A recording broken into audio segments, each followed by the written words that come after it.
Hello guys, how are you doing today? And welcome back to Learn English Zone. In today's video, you will hear a simple but exciting story written especially for English learners. This story is called The Train Ticket, a simple mistake, a big journey. It's perfect for listening practice, improving pronunciation, and learning new vocabulary. It's told in clear, slow English and is great for beginner to intermediate learners. But even advanced students will enjoy the fun and emotional moments. Let's begin the adventure. David stood in front of the mirror, adjusting his tie.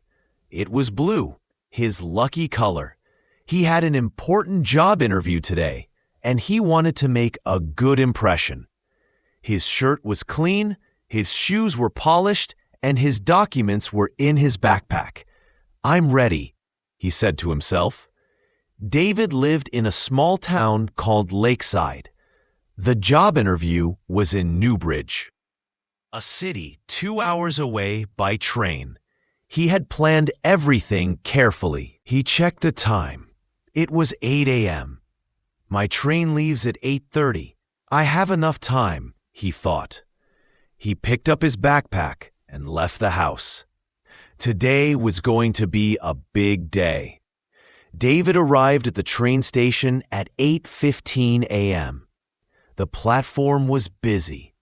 People rushed by with suitcases and coffee cups. He walked to the ticket machine. There were many options: local trains, express trains, one-way, round trip. David looked quickly and pressed the button for a ticket to Newbridge. The machine printed the ticket. He didn't check it carefully. He just grabbed it and ran toward the platform. The train was already waiting. It looked clean and fast. David smiled. "This is perfect," he thought. He found a window seat, sat down, and relaxed. He took a deep breath. Everything was going according to plan, or so he thought. 10 minutes later, a ticket inspector came. "Ticket, please," the man said politely. David gave him the paper. The inspector looked at it, then looked at David, then back at the ticket. "Sir," he said, "this ticket is from Northbridge, not Newbridge." David blinked. "What? But I selected Newbridge on the machine." The inspector shook his head. "This train goes east. You need the train going south." David's heart sank. He had made a mistake. The inspector smiled kindly. "You can get off at the next station and return to Lakeside. Then take the right train." David looked at his watch. His interview was at 11:30 a.m. The next station was 20 minutes away. Returning would take too long.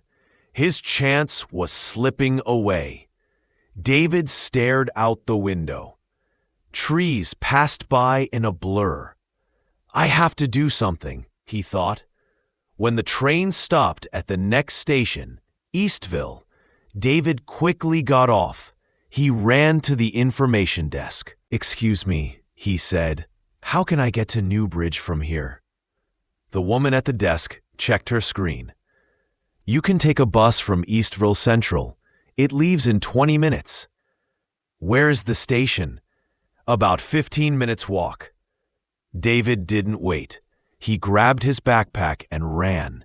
He ran past shops, people, and cars. His feet hurt and sweat dripped down his face.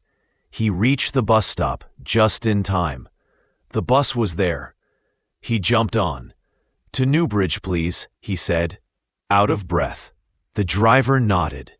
2 hours. We leave now." David smiled. He had a second chance. David sat near the window. The seat was warm from the sun. Next to him sat an old man with a white beard.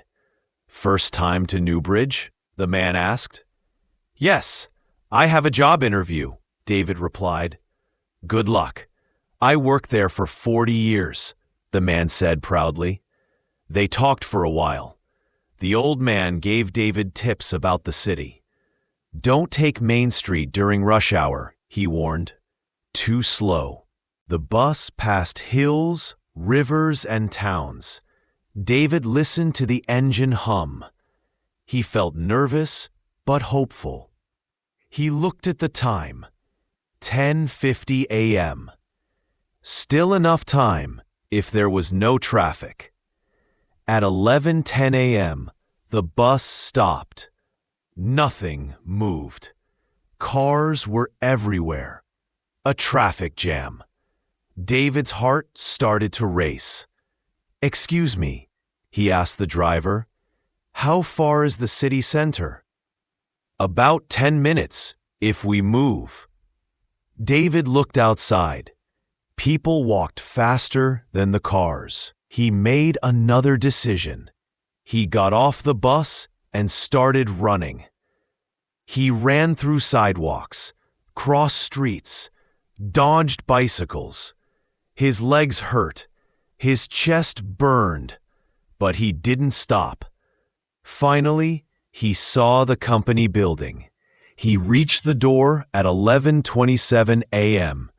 He made it. The receptionist smiled. "Welcome. You're right on time." David smiled back, still out of breath. "Please wait here.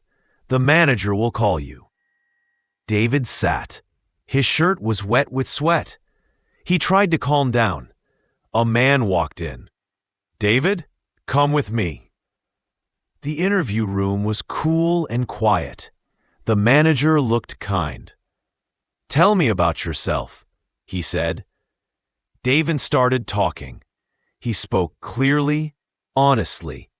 He even told the story of the wrong train. The manager laughed. "You didn't give up. That tells me a lot." David smiled. When the interview ended, the manager shook his hand.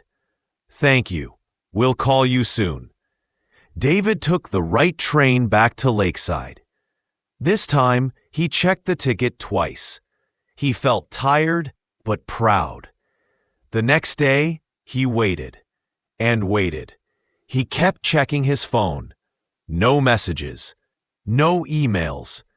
Then, at 4:40, "We'd like to offer you the job.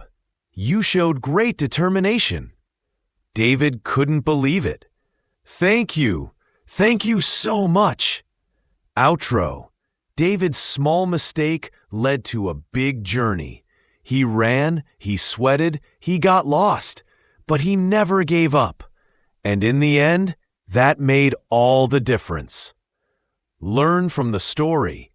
This story helps you learn vocabulary for travel, train, ticket, platform, bus, traffic, simple past tense, sentence rhythm for listening and pronunciation, motivation, never give up. Listen again, then try to repeat after me. Comment below. Have you ever made a travel mistake?